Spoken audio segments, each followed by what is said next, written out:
Pessah 1.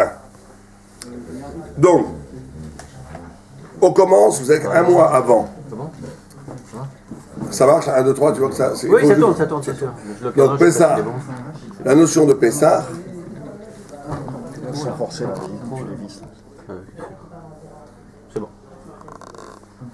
La notion de Pessah, elle est liée fondamentalement à la notion de Zrizout. Zrizout dans la Torah, ça veut dire le zèle. On va voir ce que c'est, de quel zèle on parle. Et vous savez que chaque mois a une lettre qui correspond à l'essence du mois. Et la lettre du mois de Nissan, c'est laquelle après vous? C'est lié à la parole. Et que chaque mouvement, chaque souffle, c'est lié à la parole. Pessah veut dire étymologiquement que la bouche parle. C'est-à-dire que là, P, c'est la bouche, Sar, ça veut dire parler. C'est-à-dire qu'on est dans un processus de libération qui passe par le verbe. C'est la parole qui libère. Toute la notion de Pessah, c'est la compréhension qu'il y a un phénomène extraordinaire qui s'appelle Ki Yafli Ish Neder. Yafli, la chose, c'est prononcé, littéralement, mais ça a une racine étymologique, Yafli de Pélé. Pélé, ça veut dire extraordinaire, en dehors de la nature. C'est que la parole est, dans la parole elle-même, il y a une dimension de merveille divine absolument incontournable. C'est que si on veut avoir une discussion avec un athée, jusqu'au bout, il faut lui proposer le problème de la parole. C'est impossible qu'une parole soit auto-innée créative. C'est impossible. Parce que la parole, c'est toujours plus que la nature. C'est toujours une projection symbolique. Or, cette possibilité de la projection symbolique, elle ne peut pas venir de la matière. C'est impossible. Donc, il faut une préscience. Dans la nature, dans la parole est déjà dessiné le rapport à Dieu, complètement, dans la parole. Et la parole, tout le travail de Nissan, c'est d'avoir un rapport avec la parole qui te libère de la matière. Or, la parole, en essence, elle te libère de la matière. En essence. On va essayer d'expliquer ça autour, mais c'est la chose la plus importante que je vois. D'emblée, la chose la plus importante à Pessah, c'est de comprendre que l'exercice, c'est qu'on n'est même pas conscient de ce que ça veut dire parler. Le grand problème des êtres spirituels, c'est quoi? Excusez-moi, je ne comprends pas du tout. Comment de Pessah on passe à la parole? Alors, parce que Pessah, c'est-à-dire parole, parle. Le seigneur de Pessah, il faut le dire. La lettre du mois de Pessah, c'est le He, qui est la parole. Le sens, vous savez qu'il y a 12 sens dans la Torah. Purim, c'est quel membre du corps? T'as cassé? C'est le nez. Et c'est quel sens de l'homme? C'est le rire. Pessah, c'est la parole et c'est la bouche. Elul, par exemple, c'est l'acte et c'est le Yud. Chaque mois, vous regardez dans les Sefer Yetzirah, c'est magnifique, c'est vertigineux. Chaque mois correspond à un membre du corps et chaque mois correspond à une possibilité. Tishri, j'ai oublié, il faut que je regarde dans le Sefer Yetzirah, j'ai oublié ce que c'est Tishri. Et ça se trouve Sefer Yetzirah, c'est le livre peut-être le plus ancien du judaïsme par la Bible. On dit qu'il a été écrit, même peut-être plus ancien que la Bible, puisqu'il y en a qui a été écrit par Adam Arishon. Il y en a qui disent Adam Arishon, il y en a qui disent Abraham Avinu, il y en a qui disent Rabbi Akiva. C'est seulement Rabbi Akiva qui l'a rédigé, mais les traditions sont avant. Et dans le Sefer Yetzirah, c'est le livre de la création, on te donne tous les secrets de la création. Comment les lettres se coordonnent, comment Dieu a créé le monde avec la parole. Et là-bas, chaque mois, on te donne là-bas chaque mois avec sa lettre et son sens. Donc tu as les 12 mois. Tu regardes là-bas, Tishri, je me souviens plus ce que c'est Tishri. Bon, on peut regarder, je pense qu'il faut regarder ce qu'il y a. C'est tellement depuis la parole à Tishri. Tishri, ça doit être le cœur, j'imagine. La tchouba, ça doit être. Faut regarder. D'accord. Mais il faut se comprendre que ce concept-là, c'est le concept fondateur de Pessah, que ça prend du temps à le comprendre, mais qu'on a un manque de conscience de ce qu'on vit. Et que le plus grand problème, c'est ça, on sommeille, on ne se rend pas compte que la capacité de parler, chaque homme qui parle, même quand il passe mal sel, il exprime à ce moment-là un moment de liberté extraordinaire. La capacité de désigner le réel te détache déjà du réel. Fait déjà que tu n'es pas complètement asservi. la capacité de le nommer, de jongler avec des concepts, de dire des choses, de parler du monde, fait que déjà tu t'extrais du monde, tu n'es pas une part du monde. Tu en parles, donc tu es en hors de lui, donc tu es libre. Mais ça, on en parlera si Dieu veut pas. Là, il parle de la Midat Azrizut. Oh, là, il dit Midat Azrizut, Nidvat I Bekol Ovel Hashem. Bekol Yane Abodato. La notion de zèle est inscrite dans chaque homme qui est au service de Dieu. Chaque homme qui est au service de Dieu doit avoir du zèle. On va expliquer ce que c'est.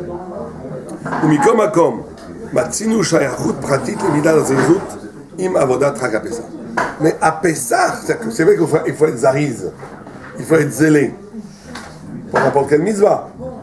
Mais à Pessah, il y a une recommandation, une injonction particulière d'être zélé. C'est la fête du zèle. Pourquoi? Où est-ce qu'il y a écrit? Le shamartem et tamatzot. Qu'est-ce qu'il y a écrit?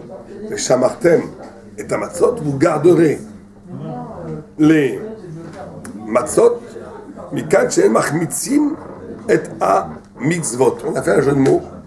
De là, on a le fait que la Torah elle nous dit soyez zélés dans la préparation des matzot. Si on attend plus d'un certain temps, ça va enfler. Je ne sais pas si vous avez été vous avez été voir dans les fours en matzot. C'est incroyable le stress qu'il y a. Parce que entre le moment où on met l'eau sur la farine ou le moment où la matzah doit sortir impeccablement, il doit y avoir moins de 18 minutes et en Israël, ils font moins de 3 ou 4 minutes pour être sûr que ce soit caché.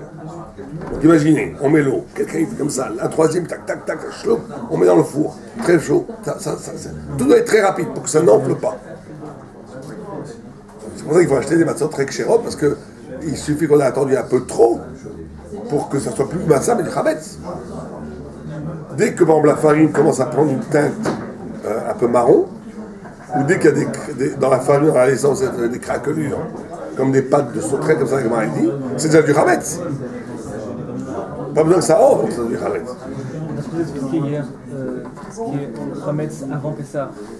Ça ne fait pas son livre de chametz, ça ne reprend pas son livre de chametz pendant Pessah? Non, ça c'est annulé, c'est pas tel, c'est dans 60 fois. Si vous avez un grain de chametz qui est tombé dans la matzah, non, la matzah, elle est devant toi. Si elle est devenue chametz. C'est du chametz dans la matzah, c'est pas toute la matzah, il y aura un grain de chametz qui aurait pu éventuellement être. Non, mais t'es pas annulé. Le chametz, il n'y a pas un grain de chametz dans la matzah qui est annulé par la matzah. Si c'est ce cas peut-être, c'est ou tout rien. Ou la matzah chametz, ou elle est pas matzah, ou elle est tser, ou elle est entre les deux. Donc on a fait un jeu de mots. Le shamarta est un matzot. Ça veut dire, de là on apprend qu'il ne faut pas laisser passer une mitzvah. Quand une mitzvah arrive, il faut l'attraper. Bitor dit que tout le temps, nous l'avons dit, machidush gadol. Bechanukat shel midat azrizut. Ki chisaron azrizut ba'avodat Hashem, bekiyum hamitzvah. En piroujo sheyesh kan eder ha'peula shel azrizut. La sheyesh kan kilkul chiyuv ha'ifsed, shlemut surata shel ha'maaseh hamitzvah. Incroyable. Il dit de là on apprend que quelqu'un qui fait les mitzvot sans rizout, sans zèle, il faut définir ce que c'est ce zèle. C'est pas juste qu'il lui manque du zèle. Il a détruit l'essence de la mitzvah. C'est qu'une mitzvah, pour être une mitzvah, doit se faire dans l'esprit de zèle. On va voir ce que c'est le zèle. Mais une mitzvah qui se fait sans zèle est détruite partiellement par le fait qu'il lui manque du zèle. C'est pas que tu as fait la mitzvah, mais il te manque la qualité du zèle. C'est que le zèle est constitutif de la mitzvah elle-même. Et si tu ne fais pas la mitzvah avec le zèle, tu perds un pan entier de la mitzvah. D'accord? Alors c'est quoi? Charé. Comme la matzah, la même façon, une matzah qui est devenue chametz, c'est devenue chametz. Ça tue là, il faut comprendre. Oh, alors il faut comprendre, il dit comme ça. Les filles à tfissa, comme les gens ils comprennent qu'est-ce que c'est le zèle, il y a un chez le Midat Azrizut. Il met route à noix. Comment vous comprenez le zèle, vous? C'est quoi le zèle? On s'empresse de faire. On s'empresse de faire. Vous avez dit? C'est de relier à l'action, à la mitzvah qu'on est en train de faire par rapport au monde supérieur, d'être spirituel dans l'action. Et on essaye d'y aller jusqu'au bout. L'investissement dans la zone. Moi, je mettrais plus de l'application à quelque chose. Parce que si c'est la vitesse, on dirait rapidité et pas zèle. Non, mais c'est plus empressement que zèle. Très bien. Alors, il dit que les gens comprennent de façon habituelle, de façon fausse, que Zrizout, c'est Meirut Betnoua chez le Korot Hanefesh. Ça veut dire une rapidité dans les mouvements énergétiques de l'âme au corps et du corps. Que le ratson, que la volonté fait que il y a une sorte de pression qui fait qu'on fait les choses rapidement. Il dit c'est pas ça le zèle. C'est pas ça. En shum evdel me'uto shemida zrizut kan shiba minyane avoda ben keshiba minyane olam. Il dit le cas de ratson. De makom sharatson nimshach sham betochen u midat zrizut sham daka. ועל אחת כמה וכמה שאין שום הבדל מעיקר מהותו של מידה זריזות כשהוא בא המוטלת על הבן נוח. Donc il dit, אבל לא קר יוצא, si c'était comme ça, il n'y aurait pas de différence entre une zrizout de mitzvah et une zrizout de chol. Si la zrizout c'est se presser, c'est de mobiliser ses énergies, de canaliser sa volonté vers un but, application, ce que vous dites, ça voudrait dire que la zrizout pourrait exister aussi dans le boulot. Dans le boulot aussi, il faut bien il faut se concentrer, il faut être diligent, il faut être efficace. Bien sûr, mais on sait que c'est pas ça. La zrizout est quelque chose qui est constitutif de la mitzvah. Donc elle ne peut pas être comparée à quelque chose qui est chol. Deuxièmement, il dit, si la zrizout, c'était ce qu'on vient de dire maintenant, c'est valable chez le goy autant que chez le juif. Un goy aussi est capable de se mobiliser. Or, la zrizout est quelque chose qui n'appartient qu'aux juifs. Donc, par rapport à ces deux questions, on voit que la zrizout, ça n'est pas ce qu'on croit. Parce que si c'était ce qu'on croyait, il n'y aurait pas de différence entre zrizout pour le travail et pour la Torah, ou zrizout d'un juif, ou zrizout d'un goy. Ce serait pareil. Or, c'est qu'il y a une différence. Et là, c'est quoi? Parce que vous savez qu'on dit que les animaux, on peut apprendre des animaux dans la nature plein de choses. On peut apprendre la tsniout de qui? Du chat.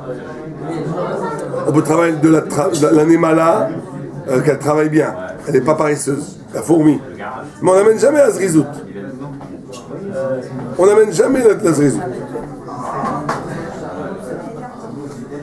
Bon, alors c'est quoi la zrizout? C'est quoi la zrizout?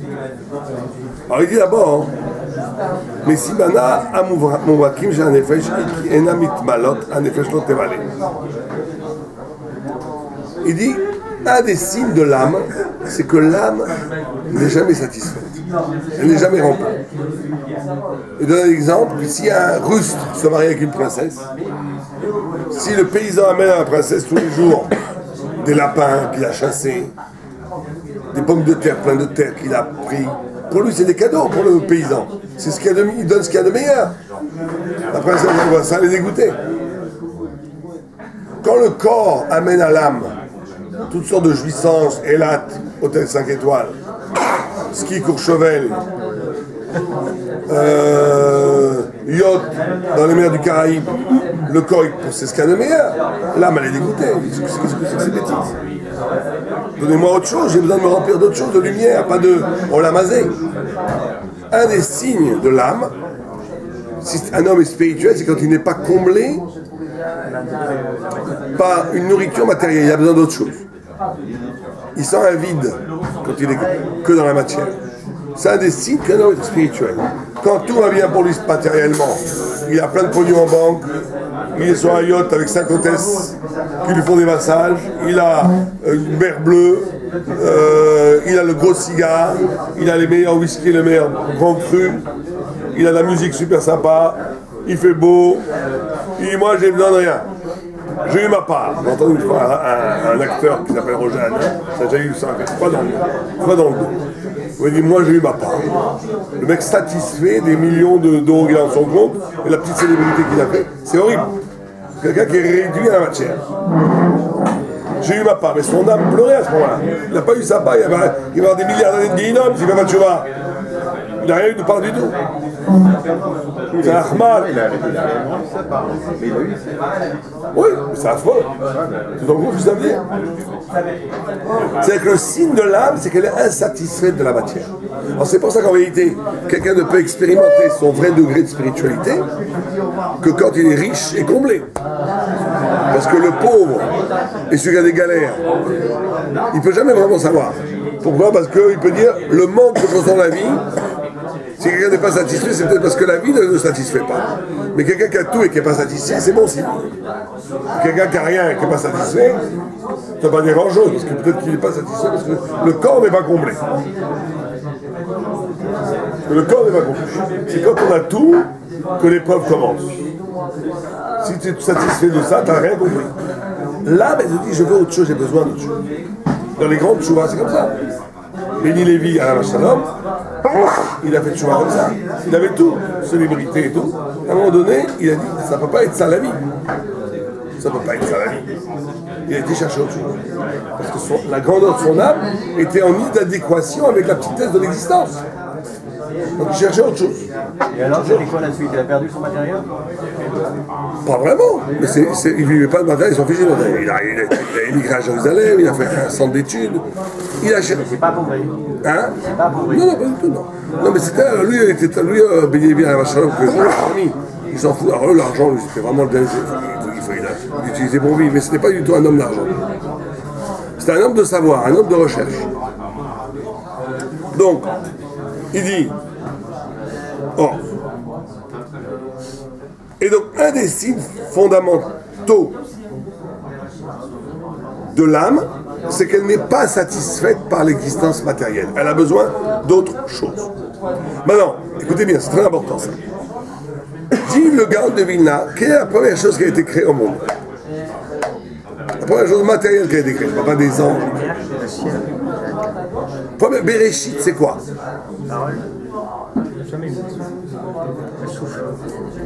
Non. Le gars, on dit, et ça, on a du mal à le comprendre, que la première chose qui a été créée, c'est le temps.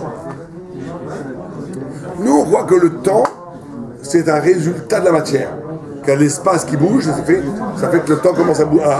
Non, le temps est plus ancien que l'espace. Dieu a créé un immense parchemin qui s'appelle le temps. Le temps est une création. Le temps n'est pas le résultat des choses qui passent.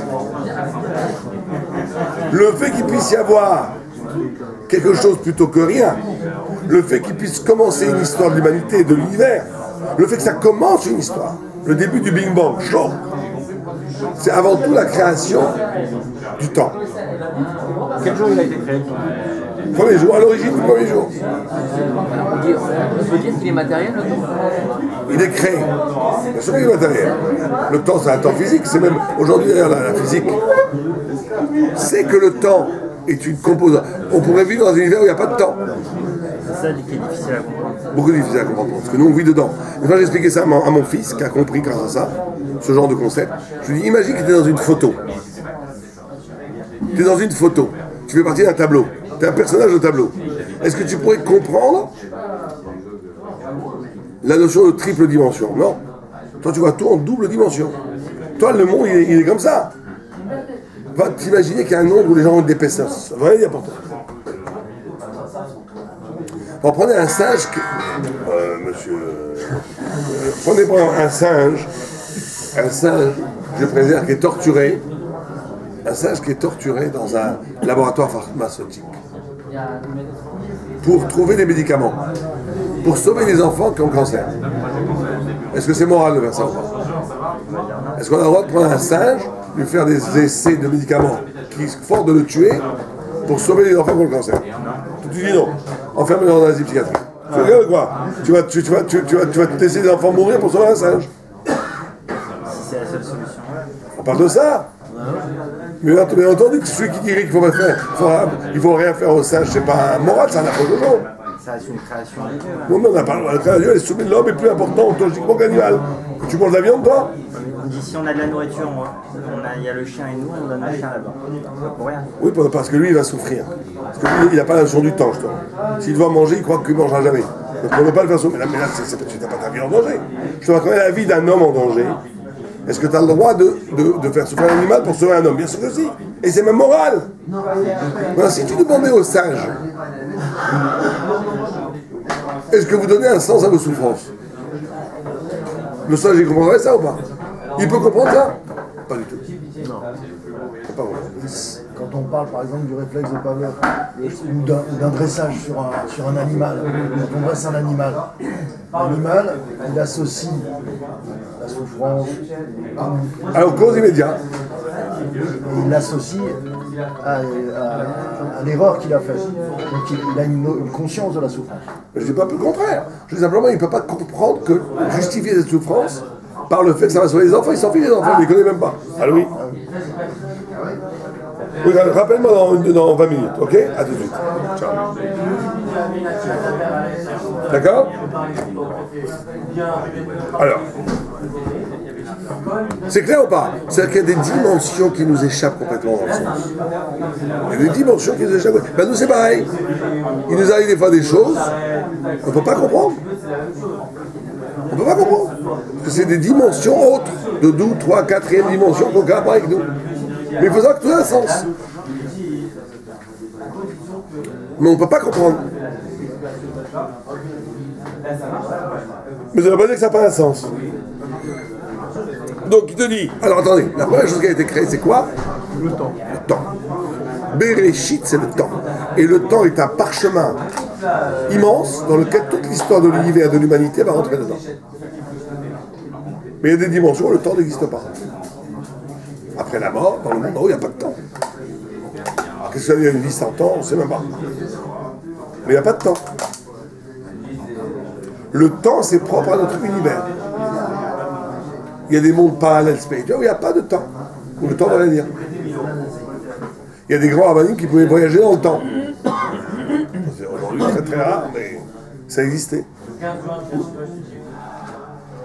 Dans le passé alors. Ouais, il y avait un arabe qui a raconté qu'il savait que son âme sœur était dans un autre temps. Pas dans le futur. Je sais plus, c'est un passé. Chronique américaine. On va aller dans le futur. Ouais, alors lui c'est autre chose. Lui, il a dormi pendant 70 ans, il s'est réveillé. Et il est dans une autre époque. Et voir son petit-fils, c'est une très belle histoire. Bon, on y va. On continue. En tous les cas, le temps. Oh.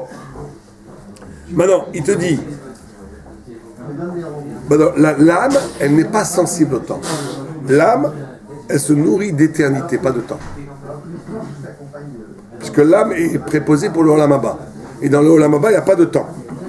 Donc dès que tu lui donnes quelque chose de temporel à l'âme, elle n'aime pas. Toute chose qui est valable que dans un temps donné, comme la mode par exemple, il n'y a pas plus absurde que la mode. Ça n'a jamais vu un phénomène de masse aussi massif que la mode. Puisque des... Ah oui, c'est bien pour le business, pour les juifs c'est très bon. Mais c'est incroyable. Comment quelque chose qui va être au top pendant un mois va devenir caduque dans un mois et c'est éteint. C'est incroyable. Et tout le monde regarde le truc. Regarde par exemple, quand tu regardes c'est incroyable ça aussi, le verbiage journalistique. Comment on parle pendant des millions d'heures à la télé, à la radio, comment on fait des milliers d'articles pour parler de quelque chose qui dans 2 jours n'aura plus aucune valeur. C'est pas incroyable? Donc on va parler des élections qui vont se passer demain. Et tout le monde fait des pronostics. Attends 3 jours, tu vas savoir. Non, il faut parler. Donc l'âme, elle ne supporte pas du tout tout ce qui est éphémère. Parce que ça n'a aucun rapport avec elle. L'âme, elle est éternelle. On commence à comprendre pourquoi. Qu'est-ce que c'est la zrizout? La zrizout, c'est une capacité de court-circuiter le temps. C'est ça la zrizout. C'est pas un mouvement rapide du corps ou même de la volonté. La zrizout, c'est la capacité à faire un acte qui ne s'inscrit pas dans l'éphémère du temps, mais dans la dimension de l'éternité. Est-ce que tu es capable de faire quelque chose qui en soi est valable pour toi, pas qui pour quelque chose dans le temps? Et c'est ça qui donne la vraie nature à la mitzvah, la vraie hauteur à la mitzvah. Donc c'est ce qu'il dit. Il dit la mitzvah chez Oseket Be'a Be'ava Machatzi Asman et la chez Kiman chez Sina et Abat Ameler. Oh, il dit pour Retzet. Donc le chipazon d'Yitzhak Mitzrayim, il dit que c'est pour ça que le peuple juif est né. C'est incroyable ce qu'il dit.